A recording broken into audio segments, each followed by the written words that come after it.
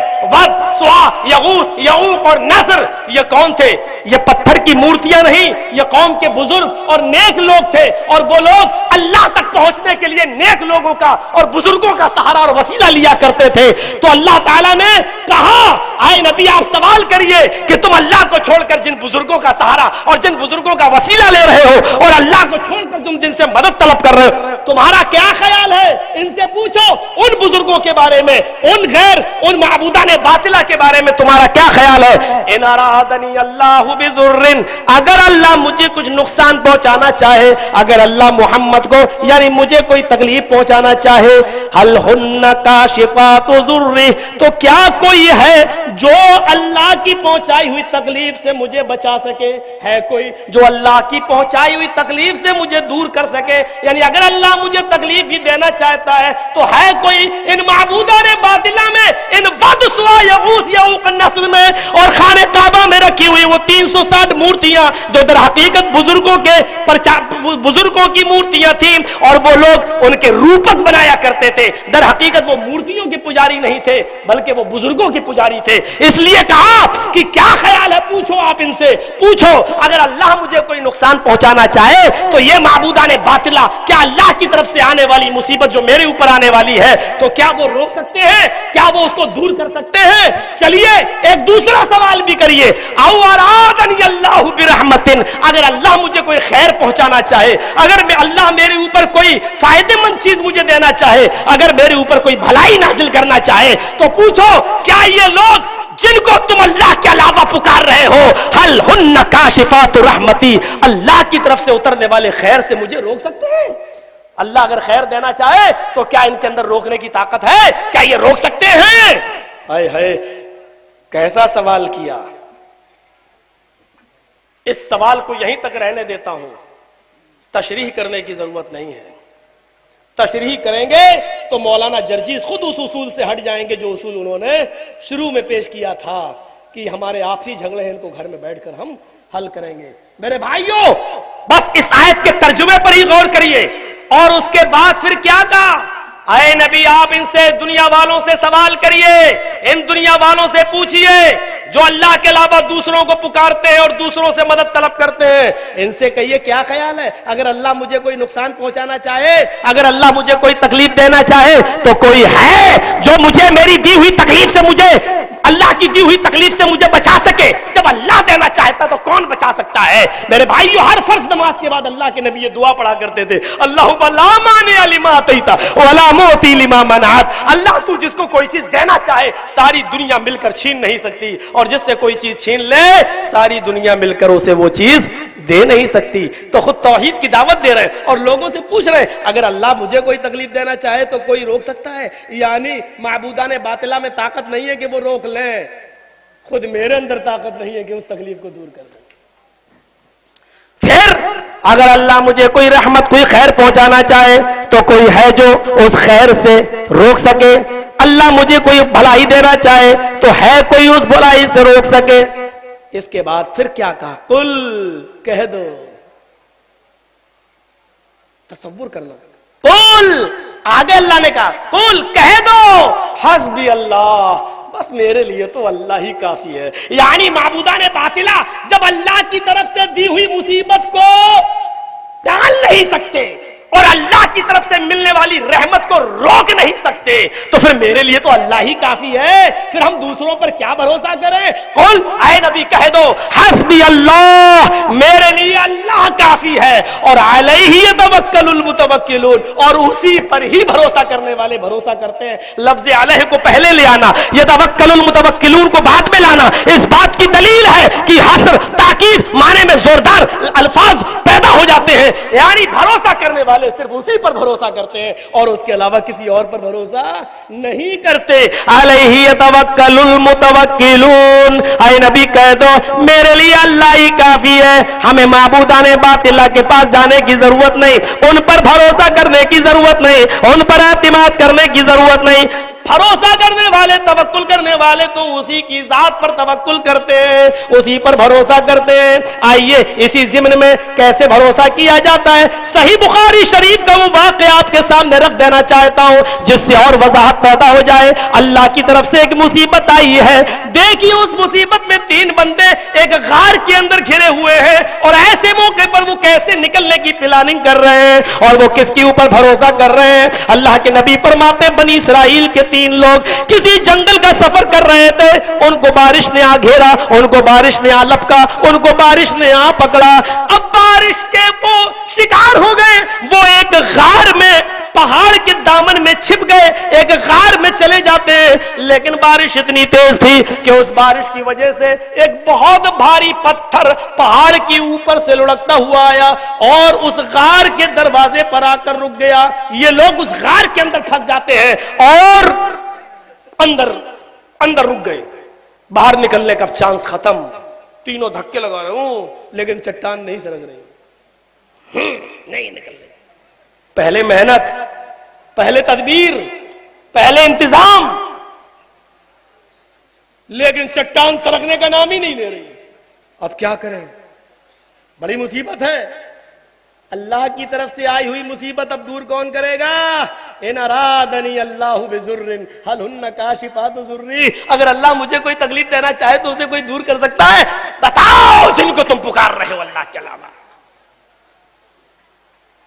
ہائے ہائے, تینوں اندر گھسے ہیں. اب کیا کریں, توکل کے علاوہ کوئی اور راستہ نہیں ہے. تدبیر اختیار کر چکے, دھکے اندر رہ کے کیا کریں گے؟ کوئی کدال بھی نہیں, پھاوڑا بھی نہیں, ہتھوڑی بھی نہیں, کلاڑی بھی نہیں کہ توڑے پتھر کو تاڑ تاڑ, کچھ نہیں. کیا کریں گے؟ سر تو ماریں گے نہیں, خود پھوٹے گا. کیا کریں؟ ساری تدبیریں کر چکے نہیں تو آپس میں گفتگو کرتے اور ایک نے مشورہ دیا اپنے اپنے اعمال اپنے رب کے سامنے پیش کرو. جس نے وہ عمل صرف خالصتاً للہ کیا ہو, اللہ کے لیے کیا ہو, اور اسی عمل کو وسیلہ بناؤ. ہائے ہائے,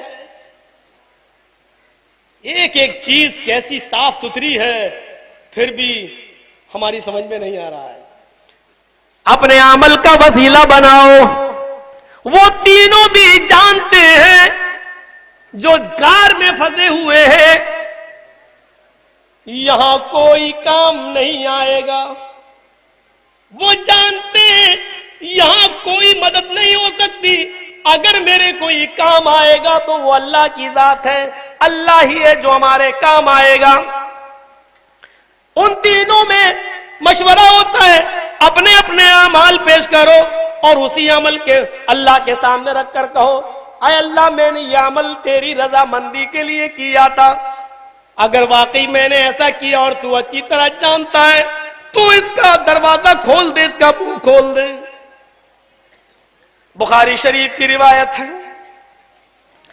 ان میں سے ایک آدمی گویا ہوا ایک آدمی بولتا ہے, دعا کرتا ہے الہ العالمین. دعا کے الفاظ دیکھیے, الہ العالمین تو اچھی طریقے سے جانتا ہے, تجھے اچھی طریقے سے معلوم ہے میرے یہاں ایک مزدور مزدوری کیا کرتا تھا, ایک عامل میرے یہاں عمل کیا کرتا تھا, چند کلو دھان کے عوض میں نے اس کو رکھا تھا, تم یہ کام فنش کرو گے میں تمہیں اتنے کلو دھان دے دوں گا. اس نے پوری مزدوری نہیں کی, کوئی کام کوئی مصیبت اس پر آ گئی اور وہ بیچ میں ہی مزدوری کو پورا کیے بغیر چلا گیا. اس نے مجھ سے مزدوری مانگی, میں نے اس کو دینا چاہی لیکن اس نے اس کو کم سمجھا. کہا نہیں میری مصیبت کا ناجائز فائدہ کیوں اٹھا رہے ہو, اتنا دو. کہا جب تم نے پورا کام کیا ہی نہیں تو اتنا کیوں دوں, اتنا کام کیا اتنا ہی. وہ غصے میں چھوڑ کر چلا گیا تھا. اے اللہ تو اچھی طرح جانتا ہے میں نے اس کی جو مزدوری بنتی تھی جتنے کلو دھان، اس دھان کو میں نے ایک زمین کے اندر بو دیا، اس سے بہت زیادہ دھان پیدا ہوئے، پھر ان دھانوں کو پھر بو دیا، پھر اور زیادہ دھان پیدا ہوئے، پھر میں نے ان دھانوں کو بیچ کر گائیں خریدی، پھر ان گایوں سے بچے ہوئے، پھر ان بچوں کو بڑے ہوئے، پھر ان بچوں سے بچے ہوئے، اور گایوں کا ایک ریوڑ تیار ہو گیا۔ وہ کئی سالوں کے بعد مزدور میرے پاس آیا اور کہنے لگا دیکھو مجھ پر ظلم نہ کرو، تمہیں اللہ کے یہاں حساب و کتاب دینا ہے، اللہ کو منہ دکھانا ہے، میری جو مزدوری بنتی ہے وہ مجھے دے دو، میں آج بھی پریشان ہوں۔ میں نے اس عامل کو پہچان لیا، اور اس نے جب مجھ سے یہ بات کہی تو میں نے کہا ہاں بھائی تمہاری مزدوری میرے ذمے ہے، میرے پاس محفوظ ہے، میں کہاں منع کر رہا ہوں، یہ گایوں کا جو ریوڑ تم دیکھ رہے ہو یہ سارا کا سارا ریوڑ تمہارا ہے، تم لے جاؤ۔ اس نے کہا دیکھو اللہ کے بندے مذاق مت کرو، میں ویسے ہی پریشان ہوں اور تم مذاق کر رہے ہو، میری مزدوری چند کلو دھان بنتی ہے اور تم گایوں کا ریوڑ دینے کی بات کر کے میرا مذاق اڑا رہے ہو۔ میں نے اس سے کہا اللہ کے بندے میں مذاق نہیں اڑا رہا ہوں، تمہارے دھان کو میں نے زمین میں بویا، پیدا ہوا، پھر اس کو بویا، پھر پیدا ہوا، اس کو بیچا، گائے خریدی، گایوں سے گائے کے بچے، بچوں سے پھر گائے، اس طریقے سے پورا ایک ریوڑ یہ تمہارا ہے، لے جاؤ اللہ کی قسم یہ تمہارا ہے۔ اس نے ان گایوں کو کھولا، اپنی رسی میں باندھا اور وہ لے کر جانے لگا، اور اس نے ڈھیر ساری دعائیں دی، اے اللہ تو اچھی طریقے سے جانتا ہے میں نے ساری کی ساری گائیں اس کو دے دی، اور یہ عمل میں نے تیری رضامندی کے لیے تجھے خوش کرنے کے لیے کیا تھا تاکہ تو مجھ سے راضی ہو جا۔ اے اللہ تو اچھی طریقے سے جانتا ہے، اے میرے پروردگار راستہ کھول دے، ہم لوگ بڑی مصیبت میں، نکال دے راستہ تاکہ ہم لوگ نکل جائیں۔ بخاری شریف کے الفاظ ہیں، حدیث کے الفاظ ہیں، تھوڑی سی چٹان سرکتی ہے، غار کا دروازہ تھوڑا سا کھلتا ہے، وہ پتھر اپنی جگہ سے تھوڑا سا ہٹتا ہے، پھر نکلنے کی کوشش کر رہے تینوں لیکن نہیں نکل پا رہے۔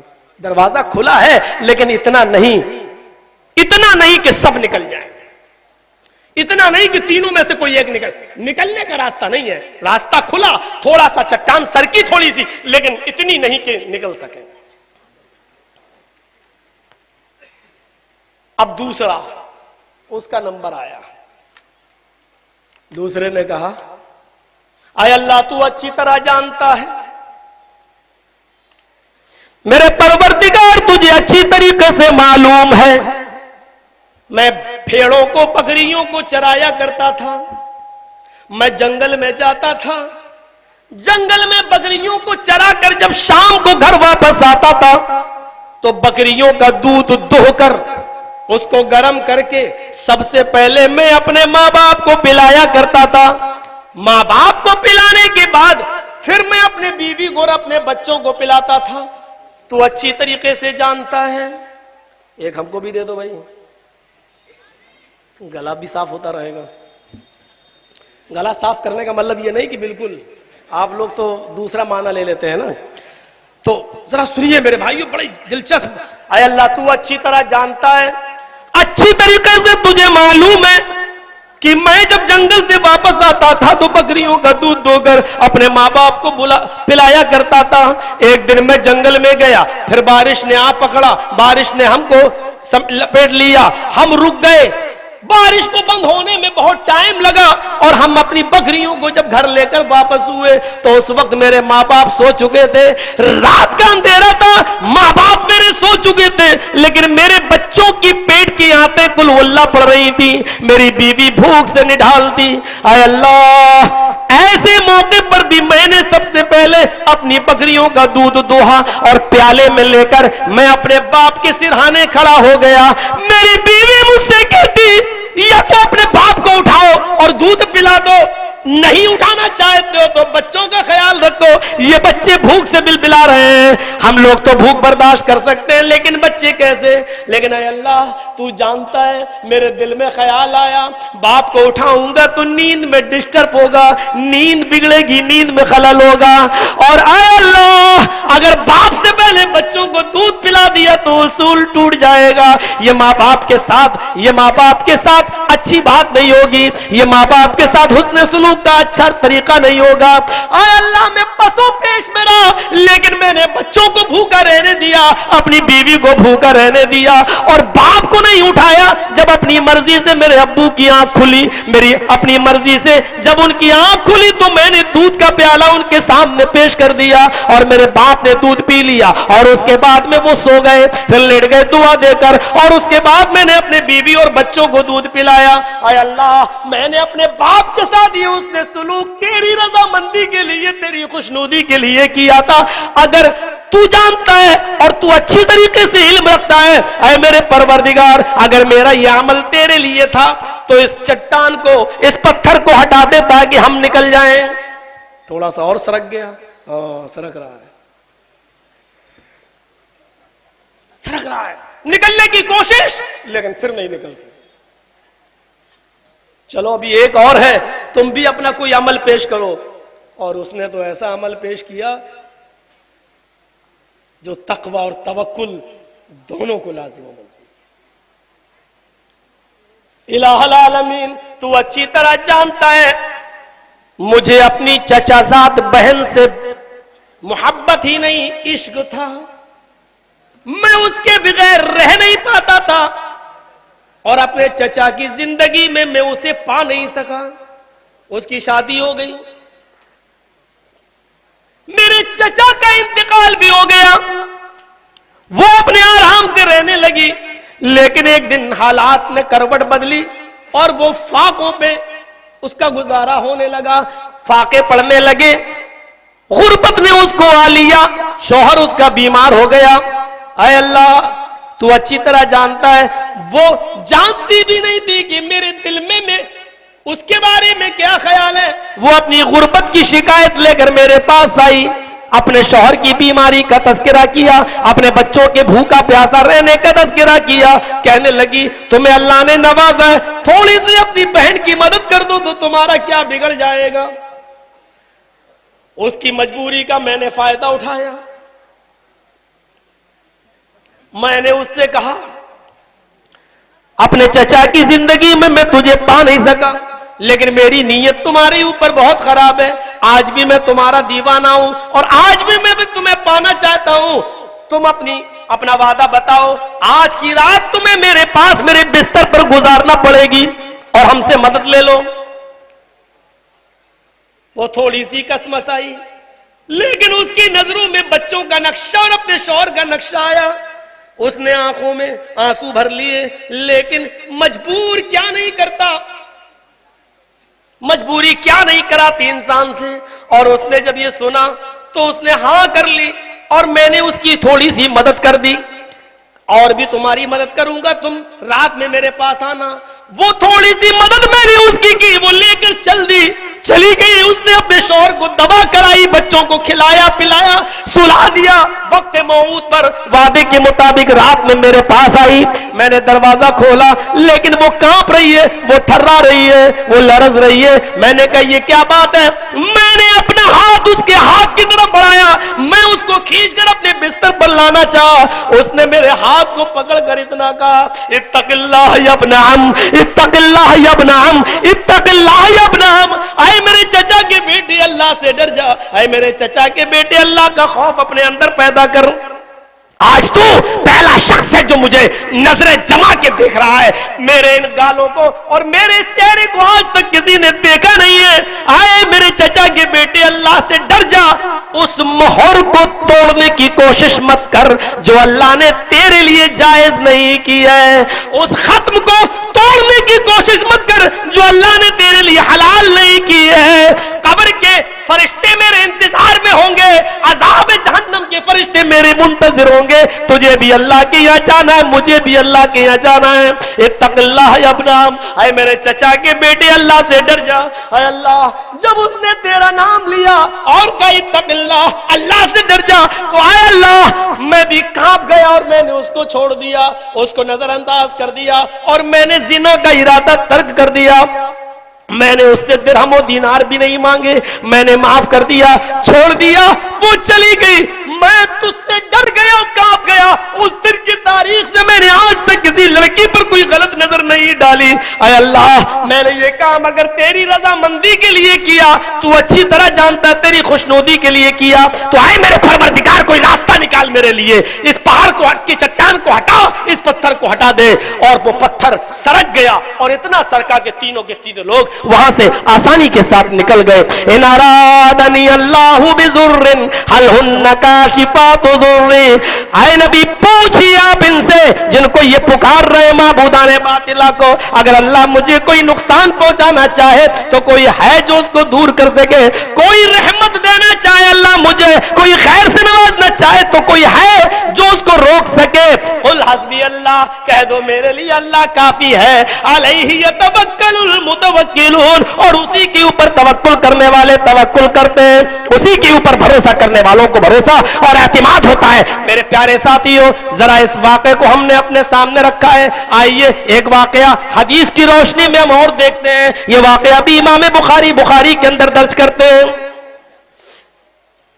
غزوہ ذات الرقاع کے موقع پر, غالباً غزوہ ذات الرقاع کے موقع پر جب واپسی ہوئی اس غزوے سے, تو اللہ کے رسول صلی اللہ علیہ وسلم اور صحابہ کا گزر ایک وادی کے پاس سے ہوا جو ببول کے بڑے بڑے درختوں سے گھری ہوئی تھی.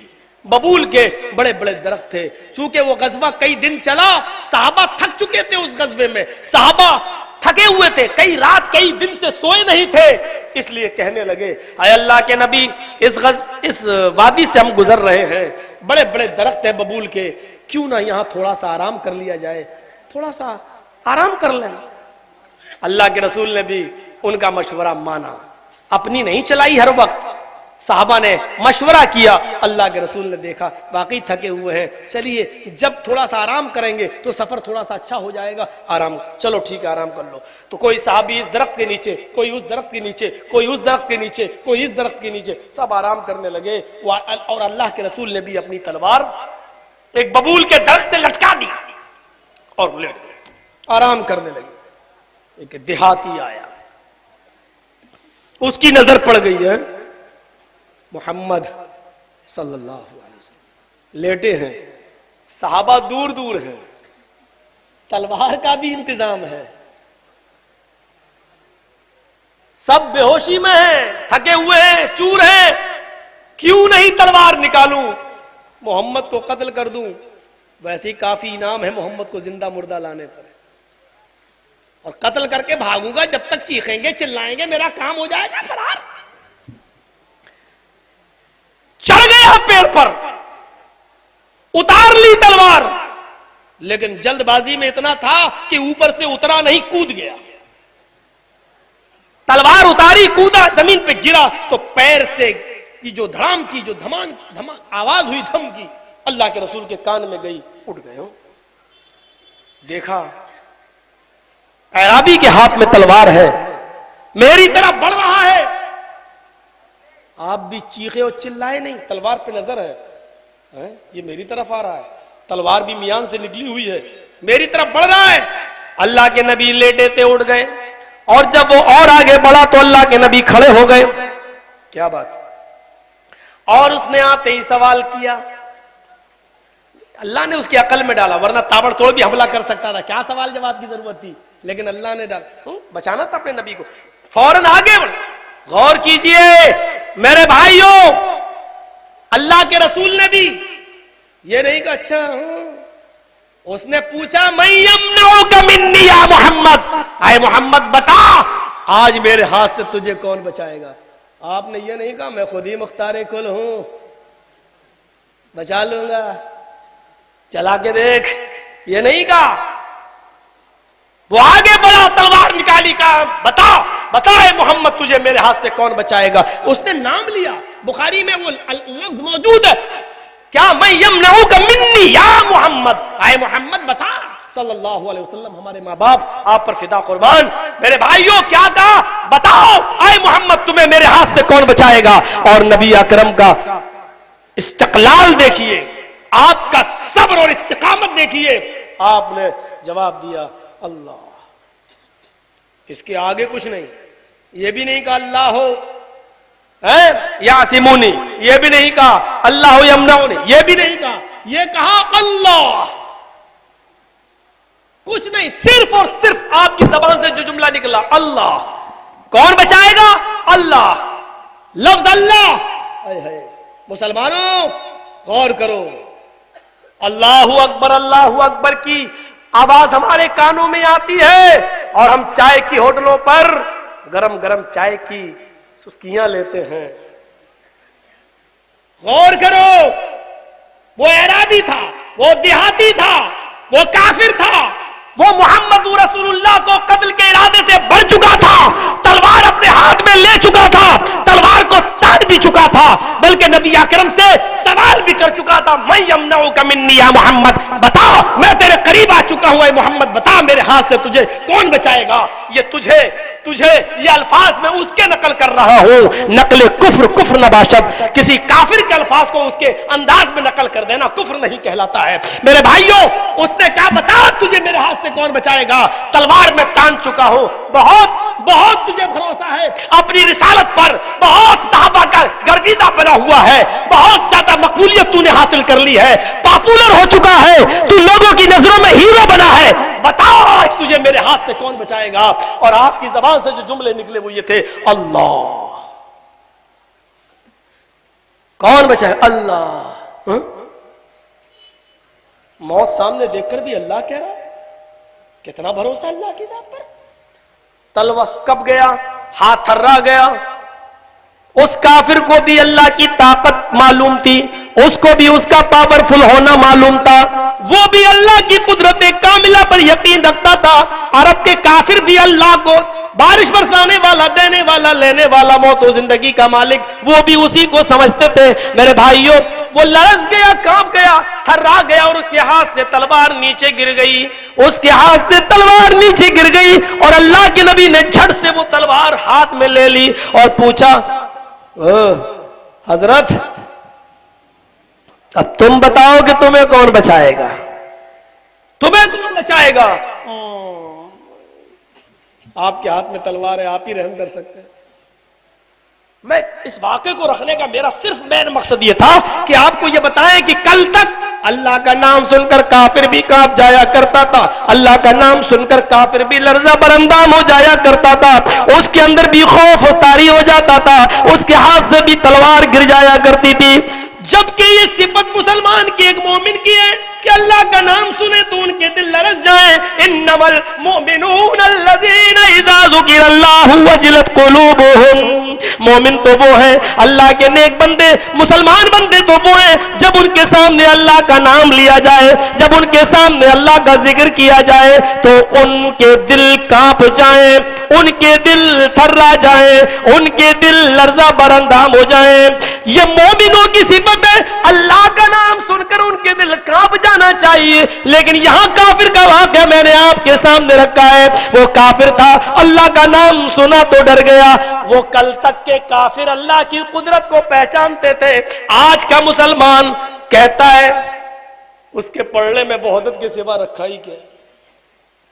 یہ کیسا جملہ لگتا ہے, وحدت کے سوا اس کے پاس ہے ہی کیا, یعنی پھٹیچر. دوسرے لفظوں میں کہہ دو پھٹیچر.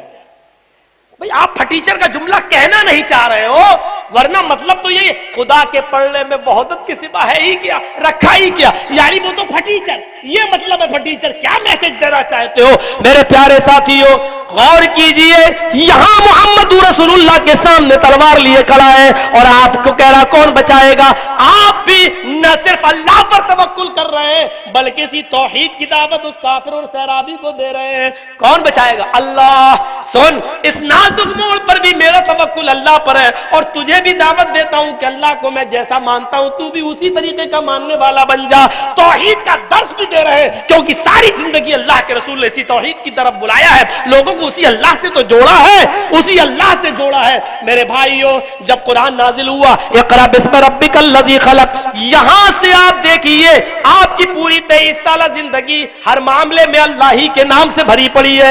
اقرأ بسم ربک الذی خلق, اے نبی پڑھیے اس رب کے نام سے جس نے پیدا کیا. پھر آپ کی زندگی اسی نام سے بھری پڑی ہے, یہاں تک کہ میرے بھائیوں طائف کے اندر بھی پٹ رہے ہیں, مار کھا رہے ہیں, فرشتے کہہ رہے ہیں بتاؤ میں کہو تو آپ کی مدد کروں. اتنی ان طائف والوں کو دو پہاڑی کے بیچ میں رکھ کر کچل دوں. لیکن ایسے موقع پر بھی آپ ان طائف والوں کے سامنے کیا کہہ رہے ہیں؟ نہیں اللہم اہد قومی فانہم لا یعلمون. ان کو وہاں پر بھی اللہ کی دعوت, یہ تلوار لے کر کھڑا ہے, یہاں پر بھی اللہ کی دعوت.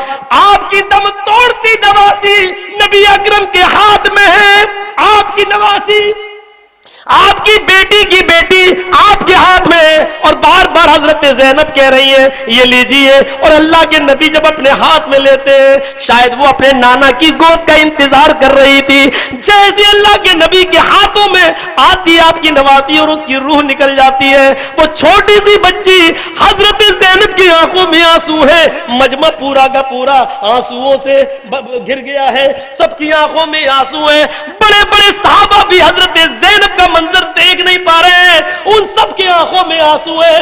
محمد رسول اللہ کی بھی آنکھیں آنسوؤں سے ڈبڈبا رہی ہیں. سارے صحابہ بیٹھے ہیں, صحابیات نے اس گھر کو گھیر رکھا ہے, لیکن ایسے نازک موڑ پر بھی محمد رسول اللہ درس دے رہے ہیں, انا للہ و انا الیہ راجعون. ہم سب اللہ ہی کے لیے اسی کی طرف سے آئے ہیں, اسی کی امانت ہے اور ہم سب کو اسی کی طرف لوٹ کر جانا ہے.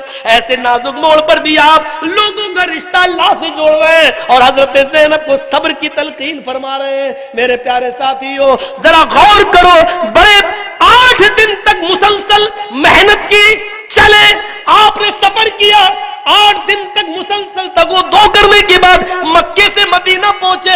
مدینہ سے ابھی 7-8 کلومیٹر کوئی دوری پر پہلے رک جاتے, وہاں قبا ہے. قبا, اسی قبا کے میدان میں ابھی 5-6-7 کلومیٹر کی دوری پر مدینہ رہ گیا ہے. آپ کو مدینہ جانا ہے, لیکن صحابہ تھکے ہیں. جن جانوروں پر صحابہ بیٹھے ہوئے تھے وہ جانور بھی تھکے ہوئے ہیں. پیاس کی وجہ سے انہوں نے اپنی زبانیں باہر نکال لی ہے. بے زبان مخلوق لمبی لمبی لیٹی ہوئی ہے, اونٹ تھکے ہوئے ہیں, زبانیں باہر نکلی ہیں. صحابہ بھی درخت کے سائے میں آرام فرما رہے ہیں کہ تھوڑا آرام کر لیں, 8 دن 8 رات کا مسلسل سفر ہے, تھوڑا آرام کر لیں. سارے صحابہ آرام کر رہے ہیں. بے زبان مخلوق گھوڑے, گدھے, بکریاں, بھیڑے, اونٹ لمبے لمبے لیٹے تھکے ہوئے اور زبان ان کی بھی باہر نکلی ہوئی ہے. یہ سب آرام کر رہے ہیں اور محمد رسول اللہ ایک اینٹ 2 پہاڑیوں کے بیچ میں رکھ رہے ہیں. اس اینٹ کو رکھ کر آپ وہاں مسجد قباء کی بنیاد رکھ رہے ہیں, اور جیسے اس کو وہاں رکھتے ہیں نماز کا وقت ہوتا ہے, وہی آواز دی جاتی ہے حی علی الصلاۃ, یا اللہ اکبر. میرے بھائیوں میں یہ نہیں کہہ رہا ہوں کہ اس وقت اذان کے کلمات لاگو ہوئے تھے یا نہیں, میں یہ میسج دینا چاہتا ہوں کہ وہ مسجد قباء کی بنیاد اس لیے رکھی گئی تاکہ آج ساری دنیا دیکھ لے کہ سب کو فکر ہے سونے کی, اور محمد رسول اللہ کو فکر ہے کہ یہاں ایسا اللہ کا گھر بن جائے کہ اس وادی میں بھی اللہ کا نام گونجتا رہے. آگے آنے والی نسل اور یہ جنگل, یہ پہاڑ, یہ چوٹیاں, یہ پہاڑ, یہ ساری کی ساری چیزیں گواہ بن جائیں کہ محمد رسول اللہ نے اللہ کی عبادت کے لیے یہاں پر بھی کوئی گھر بنایا تھا. میرے بھائیوں یہ اللہ کی طرف جوڑنے والا رشتہ تھا. یہاں تک کہ آپ کا آخری وقت ہے, اس دنیا سے رخصت ہو رہے ہیں, اللہ کو پیارے ہونے والے, شروعات کی تھی زندگی کے اللہ کے نام سے, آج اللہ کو پیارے ہونے والے ہیں. آپ کی آنکھیں کھجور کے پتوں کی بنی ہوئی چھت سے ٹکی ہوئی ہے, بار بار پانی میں ہاتھ ڈال رہے پیالے میں اور مل رہے ہیں اپنے جسم پر اور کہتے جا رہے ان للموت سکرات, ان للموت سکرات. اب موت کا کون سا معنی کیا جائے میرے بھائیوں؟ اللہ کے رسول نے یہاں پر بھی موت کا ہی ذکر کیا ہے. اس موت کا کون سا ترجمہ کیا جائے میری سمجھ میں نہیں آتا ہے. اختلاف کس بات پر ہے میری سمجھ میں نہیں آتا ہے. جو پردے کا جملہ تم استعمال کرتے ہو وہ پردہ میں نے حدیث کی ساری کتابوں میں دیکھ ڈالا, لیکن ہمیں کہیں کوئی پردے کا لفظ ملتا ہی نہیں ہے. ان للموت سکرات, اللہ کے نبی کا جہاں جہاں کنی کا عالم ہے, اور پھر بھی کہہ رہے موت کے لیے بڑی دشواریاں ہیں, موت کے لیے بڑی بے چینیاں ہیں, موت کے لیے بڑی پریشانیاں ہیں. اچانک ہاتھ گر جاتا ہے اور محمد رسول اللہ کی زبان سے یہ جملے جاری ہو جاتے ہیں, اللہم بالرفیق الاعلی, اللہم بالرفیق الاعلی, اللہم بالرفیق الاعلی. اس دنیا کو چھوڑا تبھی اب بھی اللہ کا نام ہی لیا, اللہ کو پکارتے ہوئے, اللہ کا نام لیتے ہوئے رخصت ہو رہے ہیں. اے اللہ رفیق اعلی میں, اے اللہ رفیق اعلی میں, اے اللہ نیک لوگوں میں ہمارا بھی شمار کر لے, شہیدوں میں صالحین میں ہمارا بھی شمار کر لے, بزرگوں میں ہمارا بھی شمار کر لے. اے اللہ رفیق اعلیٰ میں, رفیق اعلیٰ میں, رفیق اعلیٰ میں. اور یہ کہتے ہوئے اس دنیا سے پوری دنیا کو روشن کرنے والا سورج میرے بھائیو غروب ہو جاتا ہے اور اپنی تعلیمات کو قیامت کی صبح تک چمکتا ہوا چھوڑ جاتا ہے. میرے بھائیو اس منظر کو دیکھ کر حضرت فاطمہ بھی چیخ پڑی اور انہوں نے بھی کہا تھا, حضرت فاطمہ نے محمد رسول اللہ کے انتقال کے بعد غموں کے ایسے پہاڑ میرے اوپر ٹوٹے کہ اگر وہ غم کسی پہاڑ کے اوپر ڈال دیے جائیں تو پہاڑ بھی ریزہ ریزہ ہو جائے, پہاڑ بھی ریزہ ریزہ ہو جائے. اور وہ غموں کے پہاڑ اگر کسی دن کے اوپر ڈال دیے جائیں تو دن بھی رات میں بدل جائیں. میرے پیارے بھائیوں اندازہ لگائیے, یہ تھا محمد رسول اللہ کی دعوت. انما المؤمنون الذین اذا ذکر اللہ وجلت قلوبہم واذا تلیت علیہم آیاتہ زادتہم ایمانا. اور مومن تو وہ ہے جب اس کے سامنے اللہ کا ذکر کیا جائے تو وہ اس کا دل لرز جائے. اور آگے دیکھیے وَإِذَا تُلِيَتْ عَلَيْهِمْ آيَاتُهُ, اور جب قرآن پڑھا جائے, تلاوت اس کے سامنے کی جائے, زادتہم ایمانا, تو اس کے دل میں اضافہ ہو جائے, اس کا دل بڑھ جائے. حضرت طفیل دوسی جنگل میں گئے, قرآن کی آواز سنی, لوگوں نے ان کو روئی دے دی, کانوں میں لگائے رہنا. یہاں محمد جادوگر پیدا ہوا ہے, اگر اس کے الفاظ تمہارے کانوں میں چلے گئے تو جادو کا اثر ہو جائے گا. انہوں نے ایک دن دیکھا محمد نماز پڑھ رہے ہیں, چلو ان کو تھوڑی معلوم ہے, یہ زور زور سے تلاوت کر رہے ہیں, ان کے پیچھے میں ہی تھوڑا قرآن سن لوں. اس نے اپنی روئی ہٹائی, تھوڑی دیر قرآن سنا, حضرت طفیل دوسی کی دل کی دنیا بدل گئی اور وہ ایمان لے آئے.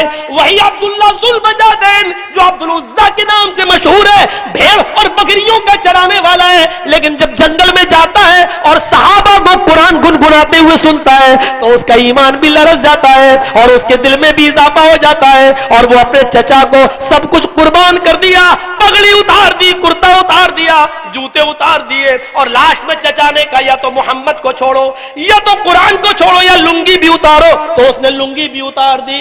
لوگوں نے کہا آئے عبداللہ, آئے عبدالعزیٰ, یہ کیا ہے؟ اور اس نے چیختے ہوئے کہا میں مومن ہوں, میں مومن ہوں. اس حال میں لفظ مومن کیسا لگ رہا ہے؟ میرے پیارے ساتھیوں ذرا غور کرو, وہ سمامہ ابن اسال جو مسجد نبی کے ستون سے باندھ دیا گیا ہے, محمد رسول اللہ کو قرآن 3 دن پڑھتے ہوئے سنتا ہے اور قرآن کی آیتیں اس کے گھر میں گر جاتی ہیں. نبی اکرم کا اخلاق دیکھتا ہے اور وہ بھی اسلام لائے بغیر نہیں رہ پاتا ہے. یہ قرآن کے اثرات تھے جو انسانی زندگی پر مرتب ہوتے ہیں. میرے بھائیوں اب آپ اندازہ لگا سکتے ہیں, حضرت عمر جو جناب محمد رسول اللہ کی گردن اڑانے کے ارادے سے جاتے ہیں, لیکن اپنی بہنوں ہی کو مارنے کے بعد جب قرآن کی چند آیتیں سنتے ہیں تو ان کے دل کی دنیا بدل جاتی ہے. اور وہی حضرت عمر آتے ہیں اور مجلس رسول میں بیٹھ کر ایمان لاتے ہیں, اسلام قبول کرتے ہیں اور اسی قرآن سے اپنا رشتہ استوار کر لیتے ہیں. اور یہی وہی عمر ہے جو قرآن سے رشتہ استوار کرنے کے بعد, جوڑنے کے بعد اتنے بڑے قرآن کے شیدائی بنتے ہیں, اتنے بڑے شیدائی بنتے ہیں کہ جب ان کی بڑی بڑی محفلیں سجا کرتی تھی, بڑی بڑی صحابہ کرام کو, بڑی بڑی شخصیتوں کو وہ مشورہ کرنے بلایا کرتے تھے, تو اس مشوروں کی میٹنگ میں حضرت عبداللہ ابن عباس بھی شریک ہوا کرتے تھے, جو بہت ہی کم عمر تھے, بہت ہی چھوٹے تھے. اور بڑے بڑے صحابہ کو اعتراض تھا, آئے عمر, آئے امیر المومنین, ہم بڑے بڑے بزرگ صحابوں میں یہ بچہ اگر کیا کرتا ہے؟ تو حضرت عمر یہ کہہ کر ٹوک دیا کرتے تھے, اللہ کے نبی نے اس بچے کے لیے قرآن کی دعا کی ہے, اے اللہ قرآن کا نزول تو تو نے میرے اوپر کیا ہے اور علم عطا فرما عبداللہ کو, عباس کے بیٹے کو, یہ قرآن کے بہترین مفسر ہیں, قرآن کا بہت بڑا علم رکھتے ہیں. میرے پیارے ساتھیوں ذرا غور کیجئے کہ عمر جب قرآن سے رشتہ جوڑتے ہیں تو چھوٹے چھوٹے بچوں کے پیچھے نماز بھی پڑھ لیتے ہیں اور یہ کہتے ہیں یہ قرآن کا اچھا حافظ ہے, یہ قرآن کا اچھا قاری ہے, اور چھوٹے چھوٹے بچوں سے قرآن میٹنگوں میں بھی بلا لیتے ہیں یہ کہہ کر کہ یہ قرآن کا بہترین مفسر ہے, قرآن کی اچھی تفسیر کرنا جانتا ہے. میرے بھائیوں ذرا دیکھیے, یہی قرآن کی برکت تھی. اور اس کے بعد اللہ نے فرمایا وَعَلَىٰ رَبِّهِمْ يَتَوَكَّلُونَ, اور مومن وہ ہیں جن کو صرف اللہ کے اوپر بھروسہ ہوتا ہے. وَعَلَىٰ رَبِّهِمْ يَتَوَكَّلُونَ, اور جن کو صرف اللہ کے اوپر توکل ہوتا ہے. جنت میں جو 70,000 افراد بغیر حساب و کتاب کے جائیں گے, تو بخاری شریف کی روایت کے مطابق ان میں سے کچھ لوگ یہ بھی ہوں گے.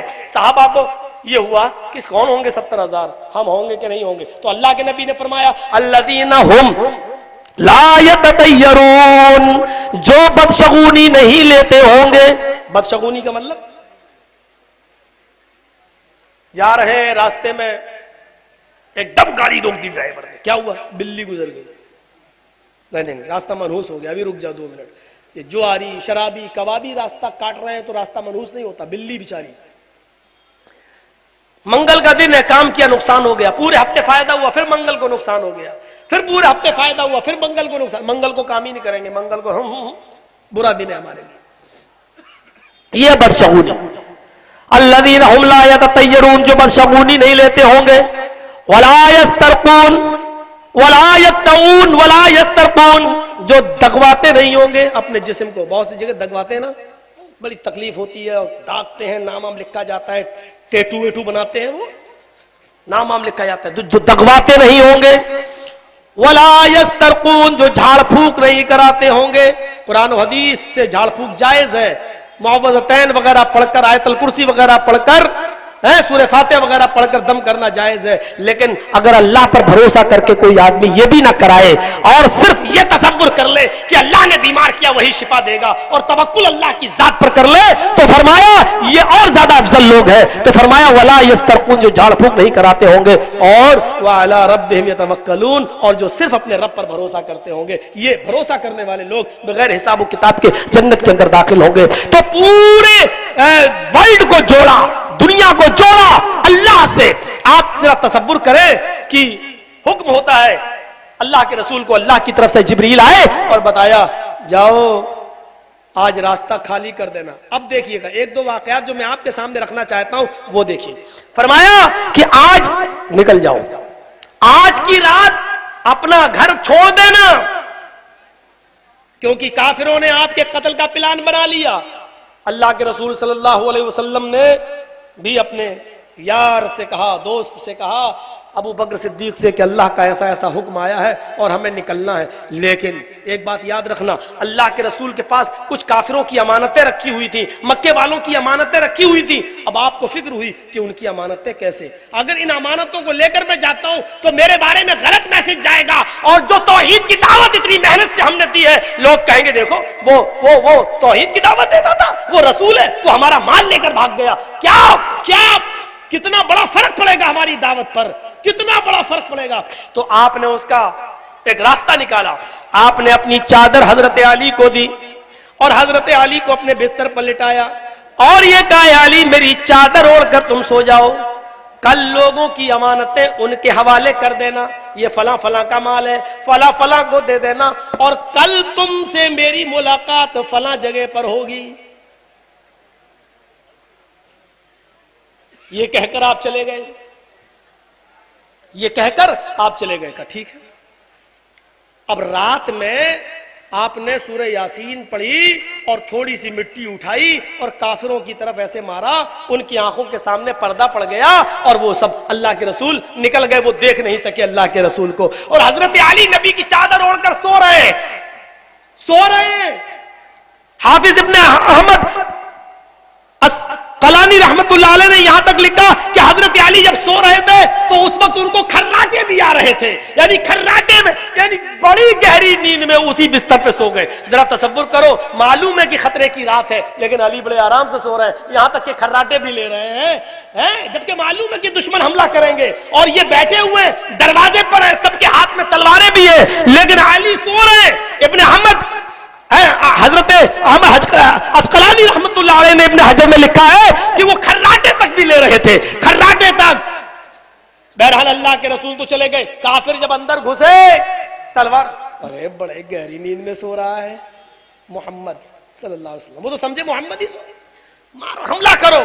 ایک نے کہا نہیں, چادر ہٹاؤ, کم سے کم دیکھ تو لے, مرنے سے پہلے اس کو اس بات کا احساس تو ہونا چاہیے کہ ہمیں کن لوگوں نے مارا ہے, مرنے کے بعد تھوڑی بتا پائے گا, کم سے کم پتا تو چلے. ایک نے چادر ہٹائی, دوسرے نے تلوار اٹھائی, ادھر دیکھا تو حضرت رک کیا معاملہ, تم کیسے؟ کہا تم کیسے, تم کو دکھا نہیں, میں ہی تو سو رہا ہوں یہاں. کب سے؟ کہ شام سے میں ہی سو رہا ہوں. کہ محمد کہاں ہے؟ کہ ان کو وہ وہیں ہے جہاں ان کو ہونا چاہیے.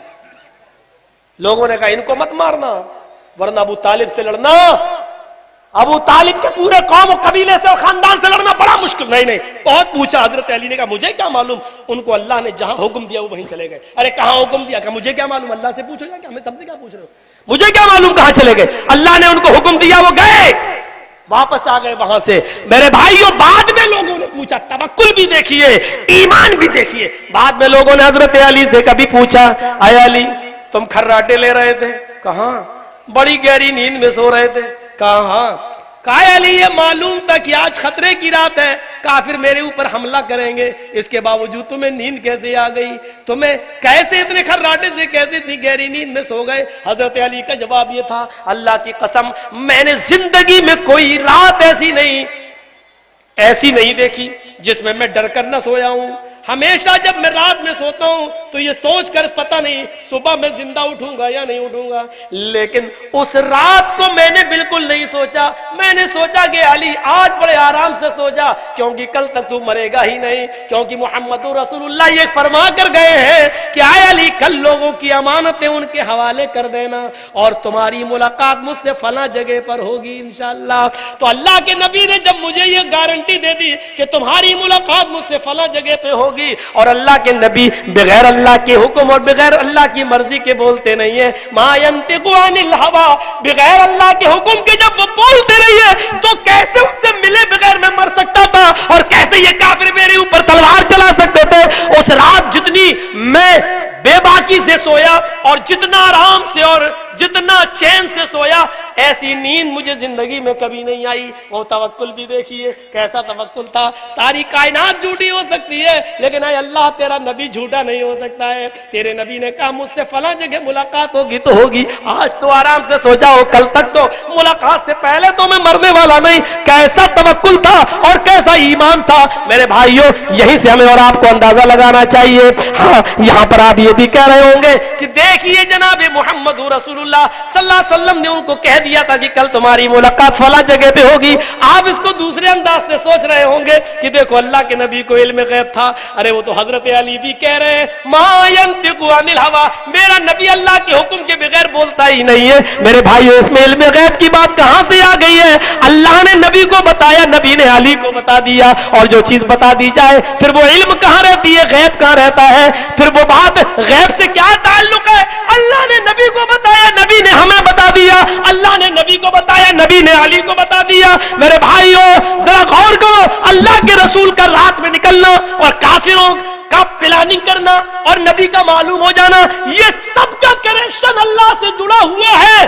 اللہ نے جبرائیل کو بھیجا، آئے جبریل آج ہمارے نبی کے قتل کا پلان ہو چکا ہے، میرے نبی کو آگاہ کر دو. اللہ کے نبی کو جبریل آگاہ کر رہے ہیں، جبریل اللہ کے نبی کو آگاہ کر رہے ہیں اور نبی حضرت علی کو آگاہ کر رہے ہیں، حضرت علی کو اپنے بستر پہ لٹا رہے ہیں. میرے بھائیوں تھوڑی سی عقل دوڑاؤ تو پردے ہٹتے چلے جائیں گے. لیکن یہ ہمارے ذاتی مسئلے ہیں، ہم ان کو اپنے منچ پر بیٹھ کر، ہم ان کو اپنے گھر میں بیٹھ کر حل کریں گے انشاءاللہ. میرے بھائیوں آئیے آگے چلتے ہیں. اب اللہ کے نبی جناب محمد رسول اللہ وہاں سے نکلتے اور ابھی مدینے نہیں جا رہے ہیں، ابھی آپ ایک غار کے اندر چھپ جاتے ہیں.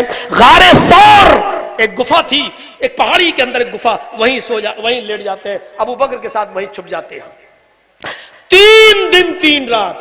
دیکھا آپ نے پہلے تدبیر کی، یہ نہیں کہا کافروں نے پلان بنا لیا میرے قتل کا، میں تو پھر بھی لیٹوں گا، اللہ پہ بھروسہ کچھ نہیں ہوگا.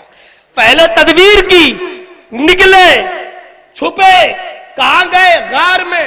غار کا نام غار ثور. کتنے دن رہے؟ 3 دن 3 راتیں غار ثور میں. اور ان 3 دن 3 راتوں میں عامر ابن فہیرہ اور عبداللہ ابن ابی بکر، ابو بکر کے بیٹے عبداللہ، یہ 2 لوگ رات کے اندھیرے میں آتے تھے اور اللہ کے رسول کو کھانا دے کر، ابو بکر صدیق کو کھانا دے کر راتی میں واپس آ جایا کرتے تھے تاکہ کسی کو پتہ نہ چلے. رات میں عامر ابن فہیرہ اور اور حضرت ابو بکر کے بیٹے عبداللہ یہ دونوں رات میں آتے تھے اور رات میں کھانا دے کر رات ہی میں نکل جایا کرتے تھے. اتنا چھپنے کے باوجود ایک دن ایسا ہوتا ہے کہ کافر غار ثور کے منہ تک بھی پہنچ گئے, اس پہاڑی تک بھی پہنچ گئے. ابو بکر صدیق نے نیچے سے اوپر دیکھا, ان کے جوتوں کی آواز ابو بکر صدیق کے اور اللہ کے نبی کے کان میں آئی. ابو بکر صدیق کے آنکھوں میں آنسو آ گئے. اللہ کے نبی نے پوچھا ابو بکر کیا وجہ ہے, کیا بات ہے؟ اللہ کے ابو بکر صدیق کہتے ہیں کہ اللہ کے نبی آپ دیکھیے کافر اس پہاڑی کے اوپر چڑھے ہیں, نظارہ تحت قدمئی لابصرنا, رب کعبہ کی قسم اگر اوپر سے یہ ابھی دائیں بائیں دیکھ رہے ہیں, ادھر ادھر دیکھ رہے ہیں, اگر یہ اپنے قدموں کے نیچے اپنے پیروں کے نیچے اگر دیکھ لیں تو ہم دیکھ لیے جائیں گے, یہ ہمیں دیکھ لیں گے. اے اللہ کے رسول اسی پہاڑی کے اوپر چڑھے, اگر تھوڑا سا نظر نیچے کر کے اپنے پیروں پہ نظر ڈال دیں تو ہم دیکھ لیے جائیں گے. اب کیا ہوگا, اب کیا ہوگا؟ سارے انتظامات کیے, چھپ بھی گئے اور اپنی طرف سے ساری تدبیریں کرنے کے بعد اب توکل اللہ پر کیا, اب بھروسہ اللہ پر کیا. اور اس موقع پر ابو بکر رو رہے ہیں, آنکھوں میں آنسو ہیں. نظر آتا قدمہ لابصرنا, اگر یہ لوگ ہمارے قدموں اپنے قدموں کے نیچے جھانک کر دیکھے تو ہم دکھ جائیں گے. اے اللہ کے رسول ہم پکڑ لیے گئے, اب کیا ہوگا؟ ایسے موقع پر ابو بکر فرماتے ہیں میں نے نبی کے چہرے کو دیکھا, کوئی پیشانی پر شکن نہیں, کوئی پسینہ نہیں, کوئی گھبراہٹ کے آثار نہیں, بلکہ اللہ کے نبی میرے کاندھے پر تھپتھپاتے ہوئے, میری پیٹھ پر تھپتھپاتے ہوئے کہتے ہیں لا تحزن ان اللہ معنا. اے ابو بکر گھبرانے کی ضرورت نہیں ہے, اے ابو بکر بے چین ہونے کی ضرورت نہیں ہے, لا تحزن گھبراؤ نہیں, ان اللہ معنا ہم دو نہیں ہیں, ہمارے ساتھ ہمارا تیسرا اللہ ہے. کیوں گھبراتے ہو, کیوں پریشان ہو, کیوں مایوس ہو؟ جس اللہ نے مجھے یہ بتایا ہے کہ یہ کافروں نے مارنے کا پلان بنایا ہے اور ہمیں نکالا ہے, وہ ہمیں اس غار کے اندر بھی بچائے گا. کیوں گھبراتے ہو؟ لا تحزن ان اللہ معنا, گھبراؤ نہیں ہمارے ساتھ اللہ ہے. میرے بھائیوں یہاں پر دیکھیے توکل کیا ہے, یہاں پر دیکھیے بھروسہ کیا ہے, کیسا نظر آ رہا ہے, کیسا توکل نظر آ رہا ہے اور کیسا بھروسہ نظر آ رہا ہے. حضرت ابراہیم علیہ السلام کو دیکھیے, حکم ہوتا اپنی بیوی ہاجرہ کو اور اپنے بیٹے اسماعیل کو, جو دودھ پیتا بچہ ہے, چھوٹا سا بچہ ہے, اپنی ماں کا دودھ پیتا ہے, اس کو جاؤ اور بیابان جنگل میں چھوڑ کے چلے آؤ. وہی بیابان جنگل ہے جہاں آج حاجی اور معتمر عمرہ کرنے والا جہاں صفا اور مروہ کے چکر لگاتا ہے, یہیں پر آپ نے اپنی بیوی کو چھوڑا تھا. آپ نے ابراہیم نے اپنے چھوٹے سے بچے کو ہاجرہ اس بیابان جنگل میں دیکھتی ہے, نظریں دوڑاتی ہے. درختیں بڑے بڑے, پہاڑ بھی ہیں, ٹیلے بھی ہیں, لیکن درختوں پر کوئی چڑیا نہیں ہے, کوئی پرندہ نہیں ہے. اے ابراہیم یہاں ہم رہیں گے, یہاں تو پرندے بھی نہیں ہیں, پرندے بھی تو ایسی جگہ گھونسلہ بناتے ہیں, پرندے بھی تو ایسی جگہ گھونسلے بناتے ہیں جہاں ان کو پانی آسانی سے مل جائے. یہاں پرندوں کا نہ ہونا اس بات کی دلیل ہے کہ دور دور تک پانی کا کوئی پتہ نہیں ہے. اے ابراہیم یہاں ہم اکیلے رہیں گے, ہم لوگ یہاں رہیں گے. حضرت ابراہیم کہتے نہیں, اے میری بیوی ہم دونوں نہیں, تم اکیلی اس جنگل میں رہو گی. ہماری بیوی کو اعظم گڑھ پہ اسٹیشن پہ بٹھال دو کہ دلی میں ہم تمہیں لے لیں گے, تو راستے پر دھک دھک دھک دھک کیا ہوگا؟ جبکہ 50 آدمی سفر کر رہے ہیں گاڑی میں, پھر بھی ڈر, ماحول خراب چل رہا ہے, نکال نکال کے مار رہے ہیں. اچار کھاؤ تب بھی کہتے ہیں ٹانگ کھا رہے تھے. یہ صورتحال پیدا ہو چکی ہے. کیا صورتحال ہوگی میرے بھائیوں؟ یہ حالات, وہ حالات. ہاجرہ کہتی اکیلے, ہاں, اپنی بیوی ہاجرہ کو وہاں چھوڑا, اسماعیل کو وہاں چھوڑا اور چل دیے. پہلے تو ہاجرہ سمجھی مذاق کر رہے ہیں, ہاں مجھے اکیلے یہاں چھوڑ جائیں گے, پانی نہیں, جنگل ہی جنگل بھی, باندھ, رات میں خطرہ, جانور بھی آ سکتے ہیں خطرناک. اور جب دیکھا کہ دور چلے گئے تو کہا یہ تو واقعی جا رہے ہیں. اپنے بچے کو زمین پر لٹاتی ہے, پیچھے سے دوڑ لگاتی ہے, حضرت ابراہیم کی پیچھے سے چادر پکڑ کے کھینچتی ہے. ابراہیم کہاں جا رہے ہو, کیا بات ہے مجھے چھوڑ کر؟ آئے ابراہیم کہاں جا رہے ہو؟ حضرت ابراہیم نے کوئی جواب نہیں دیا، آگے بڑھتے جا رہے ہیں۔ پھر کہا ابراہیم مجھے جواب دیجئے کہاں جا رہے ہو؟ حضرت ابراہیم کوئی جواب نہیں دے رہے ہیں۔ پیچھے سے چادر پکڑ کے کہتی ہے اے ابراہیم میں آپ کی بیوی ہوں اور پورا سوال کرنے کا حق رکھتی ہوں، میں آپ کی رفیق حیات ہوں، کبھی میں نے آپ کو تکلیف دی ہے؟ کبھی حق زوجیت میں نے آپ کی کوئی نافرمانی کی ہے؟ کبھی آپ کے حقوق میں میں نے کوئی کمی بیشی کی ہے؟ ارے بتائیے تو مجھ سے کیا گستاخی ہو گئی ہے جو مجھے جنگل میں چھوڑ کے جا رہے ہو؟ انہوں نے آنکھیں پھیر لی اور اپنی بیوی کا ہاتھ چھڑا دیا اور پھر آگے بڑھ کے جاتے ہیں۔ اب بیوی سمجھ گئی اب یہ نہیں مانیں گے، کوئی معاملہ ہے، تو حضرت ہاجرہ چیخ کر کہتی ہیں جا رہے ہو تو جاؤ، اے ابراہیم میں جانتی ہوں کہ اب تم پلٹنے والے نہیں ہو، اب میری طرف دیکھنے والے نہیں ہو، لیکن اتنا بتا دو اس بیابان جنگل میں میں اکیلی ہوں، میرا بیٹا اکیلا ہے اسماعیل، وہ میری پستان کا دودھ پیتا ہے، شیرخوار بچہ ہے، لیکن اتنا بتا دو ایک دن کے بعد آ سکتے ہو، ایک ہفتہ بھی لگ سکتا ہے، ایک مہینہ بھی لگ سکتا ہے، اور ایک سال بھی لگ سکتی ہے۔ اے ابراہیم اتنی لمبی مدت کے لیے مجھے کس کے حوالے چھوڑ کے جا رہے ہو؟ ایلا من تترکونا، حضرت ہاجرہ کے الفاظ کو قرآن نے ریکارڈ کر لیا ہے۔ حضرت ہاجرہ سوال کرتی ہے ایلا من تترکونا، اے ابراہیم ہمیں کس کے سپرد کر کے جا رہے ہو؟ اے ابراہیم ہمیں کس کے حوالے کر کے جا رہے ہو؟ حضرت ابراہیم نے بھی آسمان کی طرف انگلی اٹھائی اور اپنی بیوی کو اشارہ کیا اللہ، اے میری بیوی جب تو نے سپردگی پوچھی ہے، جب تو نے حوالگی پوچھی ہے تو سن، ہم نے تجھے اور اپنے بچے کو اللہ کے سپرد کر دیا ہے، ہم تجھے اور تیرے اور اپنے اس بچے کو اللہ کے حوالے کر کے جا رہے ہیں۔ اب حضرت ہاجرہ کی پیشانی کا پسینہ مٹتا ہے، اب ان کو تھوڑا سکون ملتا ہے، اور اس سکون کے بعد اللہ کا نام سننے کے بعد اب ان کا ڈر ختم ہوتا ہے، تو کیا الفاظ ان کی زبان سے نکلتے ہیں؟ اذن لا یضیعون اللہ ابدا، اے ابراہیم تب ہمارا رب ہم کو ضائع نہیں کرے گا، تب ہمارا رب ہم کو برباد نہیں کرے گا۔ حضرت ابراہیم نکل گئے اور اپنی بیوی اور بچے سے اوجھل ہو گئے، اور ایک بیابان جنگل کے پہنچ کر وہاں جا کے نظر آسمان پہ ڈالتے ہیں اور وہاں اپنے رب کے سامنے دست دراز پھیلاتے ہیں اور کہتے ربنا انی اسکنت من ذریتی بواد غیر ذی زرع، اے ہمارے رب ہم نے اپنی ذریت کو، ہم نے اپنی بیوی بچوں کو، ہم نے اپنی آل و اولاد کو ایک بے آب و گیا وادی میں چھوڑا ہے، اے اللہ تیرے حکم سے، تیرے حکم پر میں نے ان کو بیابان جنگل میں چھوڑ دیا ہے، تیرے بھروسے پر تیرے سپرد کر دیا ہے، اور تیرے حکم کو پورا کرنے کے لیے میں آگے نکل گیا ہوں، یعنی تو میری بیوی اور بچوں کی دیکھ ریکھ کرنا۔ ربنا انی اسکنت من ذریتی بواد غیر ذی زرع، ہم نے اپنے اہل و عیال کو، بال بچوں کو، آل و اولاد کو ہم نے بے آب و گیا وادی میں ہم نے تجھے چھوڑا ہے۔ اب یہاں کا منظر دیکھیے، ابراہیم اپنے کام میں لگ جاتے ہیں، 2-3 دن تک ستو چل جاتے ہیں، پانی چل جاتا ہے، لیکن اب اسماعیل پیاسے ہیں، ہونٹوں میں پپڑیاں جمی ہوئی ہیں، اللہ میں کیا کروں، میرے شوہر مجھے اور اس بچے کو تیرے حوالے کر دیا، ہاجرہ بھی بیٹھے نہیں ہیں، تدبیر کر رہی ہیں، اب میرے بچے کو پانی کہاں سے آئے، اس بچے کے لیے پانی کا انتظام کیسے ہو؟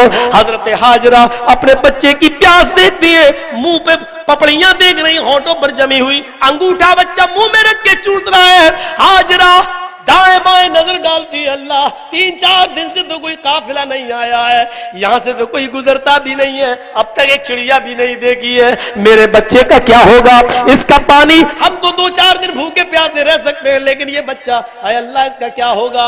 وہ اٹھتی ہے، اپنے بچے کو زمینی پر لیٹا رہنے دیتی ہے، آگے بڑھتی ہے، اس کو ایک ٹیلا نظر آیا، آج وہی ٹیلا صفا کے نام سے جانا جاتا ہے، وہ صفا کے ٹیلے پر اس پہاڑی کی اوپر چل جاتی ہے اور جھانک کر نیچے دیکھتی ہے، اللہ مجھے کوئی بستی نظر آ جائے، اللہ مجھے کوئی گاؤں نظر آ جائے، میں نیچے چلی جاؤں، تھوڑا سا پانی مانگ کے لے آؤں، اپنے بچے کو پلا دوں، لیکن نیچے جھانک کر دیکھتی ہے تو جھاڑیاں ہی جھاڑیاں، بیابان جنگل، کوئی قافلہ بھی نہیں نظر آ رہا ہے کہ کسی سے پانی تھوڑا سا لے لوں اور اس بچے کو پلا دوں۔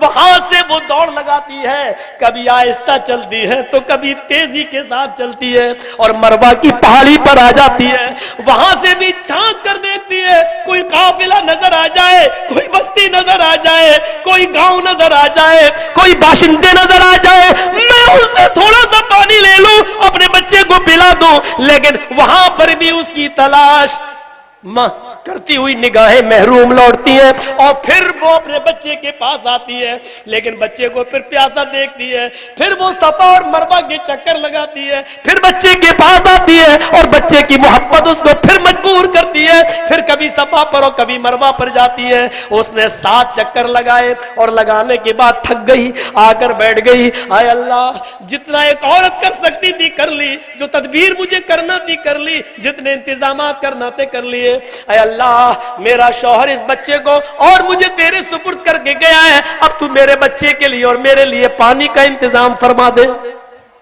اس کی تلاشتی ہوئی نگاہیں اور اس کی پیاسی نظریں رب کی طرف گئیں, آسمان کی طرف گئیں. ابراہیم نبی ہو کر بھی کوئی چشمہ نہیں کھول سکا, ابراہیم پیغمبر ہو کر بھی اپنی بیوی اور بچے کے لیے کچھ نہیں کر سکا. لوگوں, تمہیں کس سے آسرے ہیں, تمہیں کس سے سہاروں کی امید ہے؟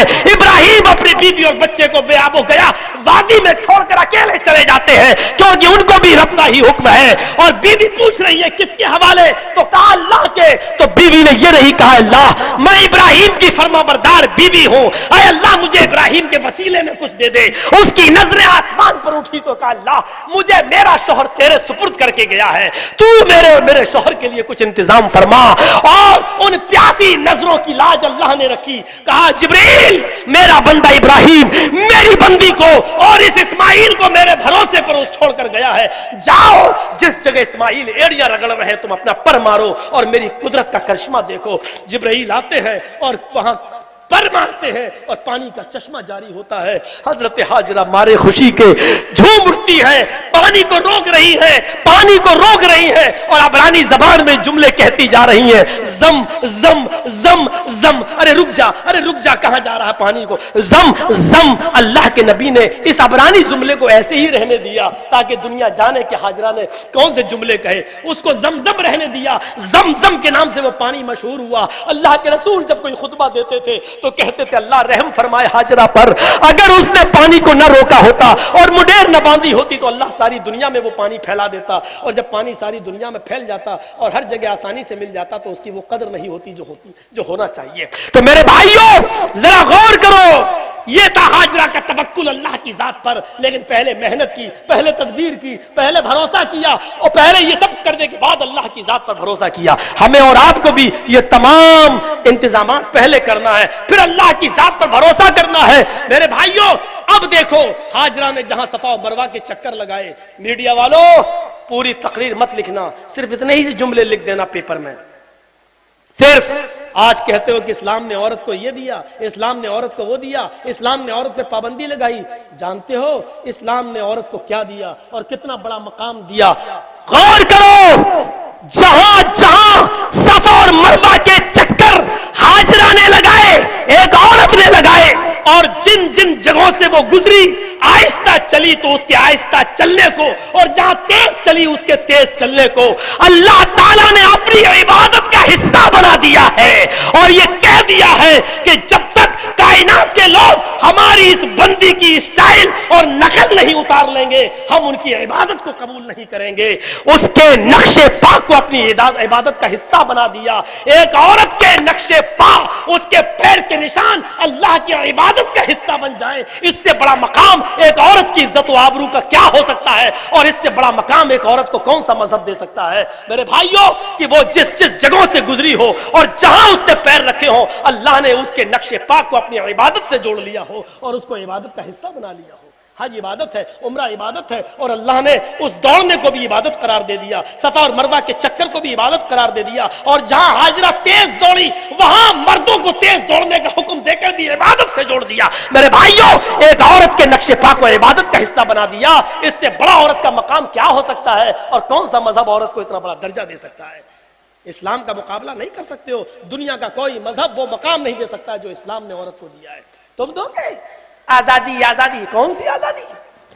یہ آزادی ایک بھیڑیے نے بکریوں کے ریوڑ میں جا کر مشورہ دیا بکریوں کو, یہ تمہارا مالک تمہیں باندھ کر رکھتا ہے, ارے تم چلاؤ میں کرو, آزادی حاصل کرو. جنگل میں ہرے بھرے کھیت ہوں گے, فضا ہوگی, آزادی کے ساتھ گھومو گی. یہاں بند ہو, ایک ہی طریقے کا چارہ کھا رہی ہو, کچھ نہیں ملتا ہے. جنگلوں میں جاؤ گی, دوڑو گی, گھومو گی, پھرو گی. بکریاں اس بھیڑیے کی باتوں میں آ گئی اور احتجاج کرنے لگی, میں. مالک نے کہا, رے کیا ہوا؟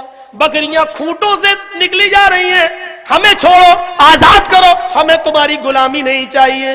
بھیڑیے نے ان کے کانوں میں بھر دیا تھا. ایک بوڑھی بکری بیچاری ان بکریوں سے کہنے لگی, یہ بھیڑیا تمہارا دشمن ہے, اس کی باتوں میں مت آؤ. یہاں تمہیں کم کھانا مل رہا ہے, اسی پر گزارا کرو. یہاں تم سیب ہو, یہاں تم محفوظ ہو. جنگلوں میں اگر آزاد گھومو گی تو تم سیب نہیں رہو گی. بکریاں کہنے لگی, اماں تم بڈھی ہو چکی ہو, تم نے اپنی زندگی گزار لی ہے, ہم ابھی جوان ہیں, ہمیں ابھی بہت زندگی گزارنا ہے, ہمیں آزادی چاہیے, ہمیں تمہارا مشورہ پسند نہیں ہے. مالک کے خلاف احتجاج کیا اور مالک کو بھی غصہ آ گیا. مالک نے کھوٹے سے کھول دیا, جاؤ, جب تم آزادی چاہتی ہو تو چلی جاؤ, اب ہم تمہیں روک نہیں سکتے, تمہیں اس بوڑھی بکری کا مشورہ بھی پسند نہیں ہے.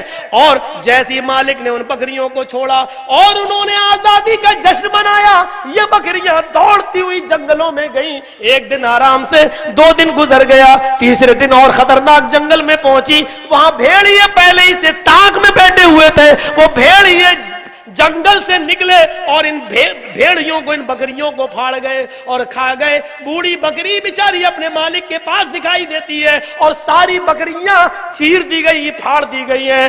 میری ماؤں, میری بہنوں, آج آزادی نسواں کا, عورتوں کی آزادی کا جو نعرہ لگا رہے ہیں, یہ در حقیقت وہ بھیڑیے ہیں, وہ بھیڑیے جو تمہاری آزادی کا سپنا نہیں بلکہ تمہاری آزادی دلا کر تمہارے جسموں تک پہنچنے کا سپنا دیکھ رہے ہیں. ورنہ مجھے کوئی ڈپارٹمنٹ ایسا بتاؤ جہاں تم محفوظ ہو.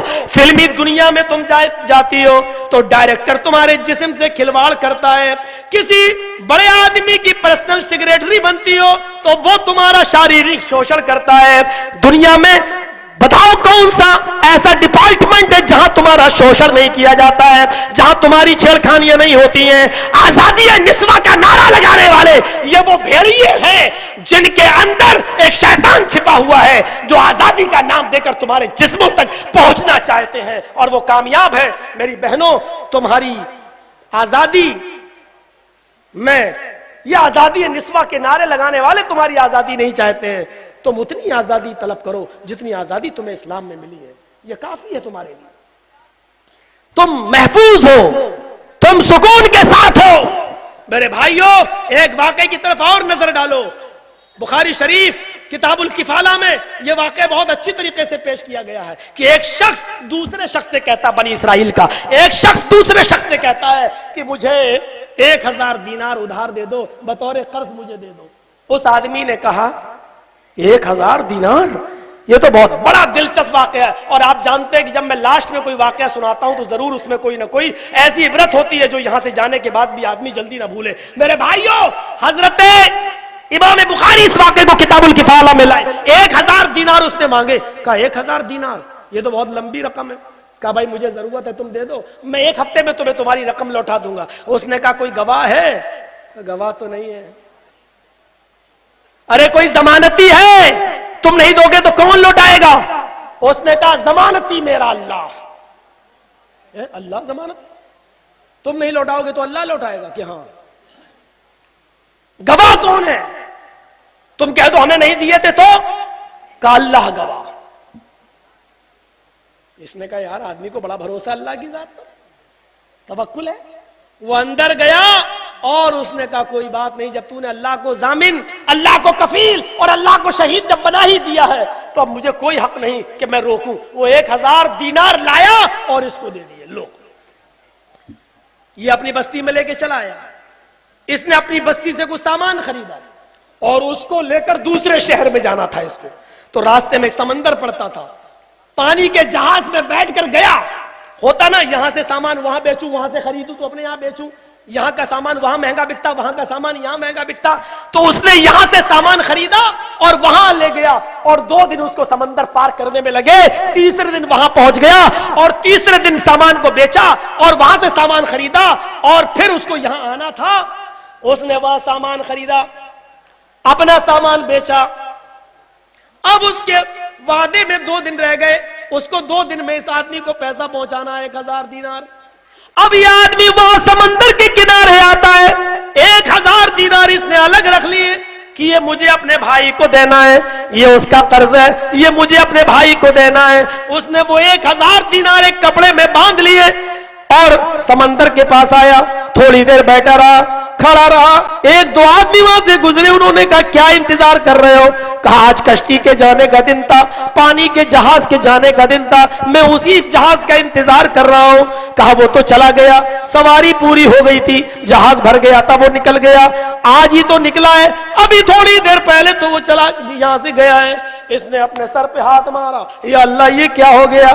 اب یہ جہاز وہاں 2 دن میں پہنچے گا, وہاں سے پھر آئے گا, پھر یہاں 2 دن میں آئے گا, پھر یہاں سے ہم جائیں گے 2 دن بعد, اب تو 1 ہفتہ اور لگ جائے گا, اور وہاں میرا بھائی سمندر کے کنارے میرا انتظار کر رہا ہوگا. اے اللہ, اے اللہ, میں نے 1000 دینار اس سے لیے تھے, وہ انتظار کر رہا ہوگا, اب کیا ہوگا؟ پانی کا جہاز تو جا چکا ہے, اس کی عقل کام نہیں کر رہی ہے. اے اللہ, اگر اس نے اس جہاز پر مجھے نہیں دیکھا تو میرے بارے میں اس کا عقیدہ, اس کو ٹھیس لگے گی, اس کا بھروسہ اٹھ جائے گا, اور پھر کبھی وہ میرے اوپر بھروسہ نہیں کرے گا, وعدہ خلافی ہوگی. اے اللہ میں کیا کروں؟ اس کے دماغ میں سوچ رہا ہے کیا کروں, یہ کیا ہو گیا؟ اچانک اس کی نظر ایک لکڑی کے اوپر گئی, ایک لکڑی. اس نے اس لکڑی کو اٹھا لیا. بخاری شریف کی حدیث کے الفاظ ہیں, یہ کسی الف لیلا یا علی بابا 40 چور کی کہانی نہیں ہے, یہ کوئی قصے اور کہانیوں کی کتاب نہیں ہے. 1 لوٹے میں پورا تالاب آ گیا, یہ وہ قصے کہانی نہیں, بخاری شریف کی وہ روایت ہے جس پر سب کا اعتبار ہے. اصح الکتب بعد کتاب اللہ, قرآن کے بعد سب سے بہترین اور سب سے سچی کتاب بخاری شریف کی روایت ہے. ذرا غور کرو, لکڑی پر نظر پڑ گئی اور اس نے لکڑی کو اٹھایا اور نوکدار چیز سے لکڑی کو بیچ سے کھوکھلا کیا, اس کو بیچ سے کھوکھلا کیا, اور کھوکھلا کرنے کے بعد 1000 دینار اس نے اسی لکڑی کے اندر بھر دیے, اور ایک پرچی بھی اس میں لکھ کر ڈال دی, اور اس کو چاروں طرف سے بند کر دیا, اور اس لکڑی کو اس نے سمندر کے اندر ڈالا. اب وہ لکڑی کو سمندر کے کنارے لے گیا, دونوں ہاتھ سے لکڑی کو ایسے پکڑے اور ایسے سمندر کے کنارے لے جا کر پانی میں ڈالنے والا ہے. اس نے نظریں آسمان پر ڈالی اور اپنے رب سے جو دعا کی, جو اس نے التجا کی, جو اس نے الفاظ ادا کیے, اس کو امام بخاری یوں نقل کرتے ہیں. اس نے آسمان پہ نظر ڈالی, لکڑی کو اس نے پانی میں ڈالنے سے پہلے کہا اللہم انکا تعلم, اللہم انکا تعلم انی کنت تسلفت 1000 دینار فسالنی کفیلا فقلت کفا باللہ کفیلا فرضی بک فسالنی شہیدا فقلت کفا باللہ شہیدا فرضی بک. اے میرے پروردگار, جب میں نے, تو اچھی طرح جانتا ہے, اے میرے رب تو مجھے اچھی طرح جانتا ہے اس بات کو کہ جب میں نے اپنے بھائی سے 1000 دینار لیے, قرض لیا, ادھار لیے, میرے بھائی نے مجھے دے دیے, لیکن دینے سے پہلے تسلفت 1000 دینار, وہ میرے اوپر چڑھے ہوئے ہیں. اے اللہ, جب وہ مجھے دے رہا تھا تو میرے بھائی نے مجھ سے کفیل مانگا. فسالنی کفیلن, اس نے کہا ضمانتی کون؟ میں نے کہا کفا باللہ کفیلا, اللہ کافی ہے, اللہ ہمارا ضامن ہے. فرضی بک, اے اللہ وہ تیری ضمانت پر راضی ہو گیا تھا, اے اللہ وہ میری بات مان گیا تھا. فسالنی شہیدن, پھر اس نے مجھ سے گواہ مانگا. پھر میں نے کہا کفا باللہ شہیدا, اللہ گواہ ہے. فرضی بک, وہ تیری گواہی پر راضی ہو گیا, یعنی اس نے تجھے گواہ بھی بنا لیا اور اس نے تجھے ضامن بھی مان لیا. اے میرے پروردگار, پانی کا جہاز جا چکا ہے, میرے بھائی پہ یہ گی میں نہیں جانتا، اور میں اس رقم کو تیرے حوالے کر رہا ہوں، میں اس لکڑی کو تیرے سپرد کر رہا ہوں، گواہ تو ہے، ضامن تو ہے، یہ رقم یہ دینار میرے بھائی تک کیسے پہنچیں گے یہ تو جانے، اس کا یہ تو راستہ پیدا کر، تو راستہ بنا۔ اور اس نے اللہ پر توکل کر کے اس لکڑی کو چھوڑ دیا۔ وہ دیکھ رہا ہے سمندر کی لہریں آ رہی ہیں اور لکڑی کو کبھی ادھر کبھی ادھر لہراتی ادھر، وہ جانتا ہے کہ میرا بھائی یہاں ملے گا لیکن لکڑی یہاں بہ رہی ہے، لیکن وہ جانتا ہے میں نہیں جانتا، آئے اللہ تو کفیل ہے، تو ضامن ہے، میری یہ رقم وہاں کیسے پہنچے گی۔ یہ چلا آیا اور پھر اس نے کچھ محنت کی، مزدوری کی اور 1000 دینار اور کمایا، اور اس نے پھر اپنے الگ رکھ لیا۔ اب جب کشتی آئے گی جہاز تو میں جاؤں گا اور اپنے بھائی کو میں دوبارہ بھی دوں گا اور اس کو دوں گا اور معذرت کروں گا اور کہوں گا کہ ایسا ایسا معاملہ میرے ساتھ ہو گیا۔ وہاں سمندر کے کنارے اس کا وہ بھائی جس نے قرض دیا تھا وہ انتظار کر رہا ہے، سارے لوگ اترے لیکن اس کو دیکھا کہ نہیں ہے، تو اے اللہ میں ناراض نہیں ہوں، میں نادم بھی نہیں ہوں، مجھے کوئی فکر بھی نہیں ہے، کیونکہ ضامن تو ہے، گواہ تو ہے، میں نے تو تجھے ضامن اور تجھے گواہ مان کر دے دیا تھا۔ اے اللہ میں حیران ہوں، پریشان نہیں ہوں، کوئی بات نہیں۔ وہ وہاں سے جانے لگا، اس کی نظر بہتی ہوئی لکڑی پر پڑی، بیکار کیوں جاؤں، پہلے زمانے کے لوگ کوئی چیز بیکار نہیں جانے دیتے تھے، چلو یہ لکڑی لے جاؤں، پھاڑوں گا، دھوپ میں سکھاؤں گا، جلونی کے کام آ جائے گی، جلانے کے کام آ جائے گی۔ اس نے اس بہتی ہوئی لکڑی کو اٹھایا جو کنارے لگ گئی تھی اور لے کر چلا، اور گھر میں دستک دی، بیوی نے دروازہ کھولا، کہا آپ کا بھائی آیا؟ کہا نہیں۔ 1000 دینار نہیں ملے؟ کہا نہیں، گئے تھے 1000 دینار لینے، لے کے چلے آئے لکڑی، یہ لے کے آئے ہو 1000 دینار کے بدلے؟ کہا میری بیوی تم تو جانتی ہو کہ میں کسی بھی مجبور آدمی کی مجبوری کرتا ہوں، اور جب اس نے اللہ کو گواہ بنایا تو پھر اب مجھے چنتا کس بات کی، فکر کس بات کی، کفیل اللہ، شہید اللہ، تو مجھے پریشانی کس بات کی؟ ہو سکتا ہے میرے بھائی کو کوئی پریشانی آ گئی ہو۔ اچھا ہی کو مان لیے، اس نے کہا لاؤ کلہاڑی لاؤ، لکڑی کو چیرتے ہیں، دھوپ میں سکھا دیں گے، آج دھوپ اچھی نکلی ہوئی ہے، یہ جلونی کے کام آ جائے گی۔ بیوی نے کہا ہاں، دل کو بہلانے کو یہ خیال اچھا ہے غالب، لائی کلہاڑی، دے دی، لو کچھ تو کرو، تم تو سب پہ بھروسہ کرتے ہو، دے دیتے ہو، لو۔ اس نے کلہاڑی اٹھائی اور لکڑی پہ ماری، پہلی کلہاڑی نے لکڑی کو پھاڑ دیا۔ کیا دیکھتا ہے اس میں ایک پرچی رکھی ہوئی ہے اور کچھ درہم ہے، درہم کو گنتا ہے تو 1000، پرچی میں لکھا ہوا ہے کہ میرے بھائی جہاز جا چکا تھا، میں وقت پر تمہارے پاس نہیں پہنچ سکا، اس لیے میں یہ رقم اور یہ پرچہ اللہ کے سپرد کر رہا ہوں، کیونکہ وہ شہید اور کفیل ہے، وہ یہ رقم تم تک پہنچائے گا۔ اس کو پرچے کو پڑھ لیا، کہتا میری بیوی دیکھو اللہ گواہ تھا، اللہ ضامن تھا، تو وہ مجھے نا امید کیسے ہونے دیتا، میرے بھائی کی کشتی جا چکی تھی، جہاز جا چکا تھا، اس نے اللہ کے بھروسے پر اس لکڑی پر درہم رکھ کر چھوڑ دیے دینار، اور یہ مجھ تک آ گئے۔ 3-4 دن کے بعد یہ آدمی بھی پیچھے سے پہنچ جاتا ہے اور کہتا میرے بھائی ایسا ایسا حادثہ میرے ساتھ ہو گیا تھا، یہ لیجئے اس 1000 دینار آپ کے، میں مجبوری میں نہیں آ سکا اور یہ پریشانی تھی، اب آیا ہوں، یہ لے لو۔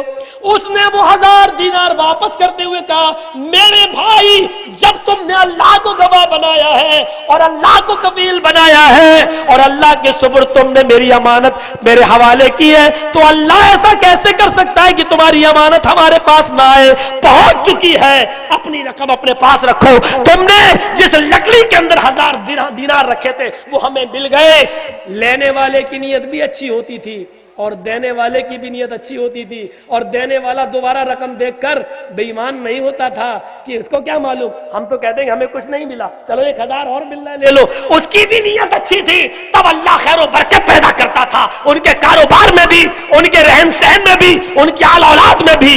لیکن میرے بھائیو ہماری قرض لینے کی نیت اچھی نہیں ہے اور لے لیتے ہیں تو دینے کی نیت نہیں ہوتی ہے، اور دینے والا کہتا بڑا ہے اللہ پہ بھروسہ کرنے والا، وہ جانتا ہے ہمارا رہن سہن کیا ہے۔ آج کے اس دور میں کسی سے کہہ دو اللہ گواہ، اللہ گواہ بنایا، چل نہیں مانے گا، کیونکہ آج ہم نے اپنے بھروسے اور اپنے معاملات بگاڑ لیے ہیں۔ یہ میرے بھائیوں 2 گھنٹے کی تقریر میں یہ چند باتیں ہم نے آپ کے سامنے رکھی ہیں، کل بنارس جانا ہے، پھر وہاں سے فلائٹ ہے، چنئی جانا ہے، مدراس، تروپتی اور حیدرآباد، کئی جگہ کے پروگرام۔ میرے بھائیو، اللہ سے دعا کرتا ہوں کہ بار الہ ہماری خطاؤں کو معاف فرما دے، ہمارے گناہوں کو بخش دے، اور ہمارے اندر توکل علی اللہ پیدا فرما دے، اور توکل علی اللہ سے پہلے ہمارا ایمان، ہمارا تقوی مضبوط فرما دے، اور ہمارے ایمان میں مضبوطی پیدا فرما کر جب تک تو زندہ رکھے اسلام پہ رکھنا، اور جب ہمارا خاتمہ ہو تو ایمان پر فرمانا۔ وما علینا الا البلاغ المبین، وآخر دعوانا ان الحمد للہ رب العالمین۔ السلام علیکم ورحمۃ اللہ وبرکاتہ۔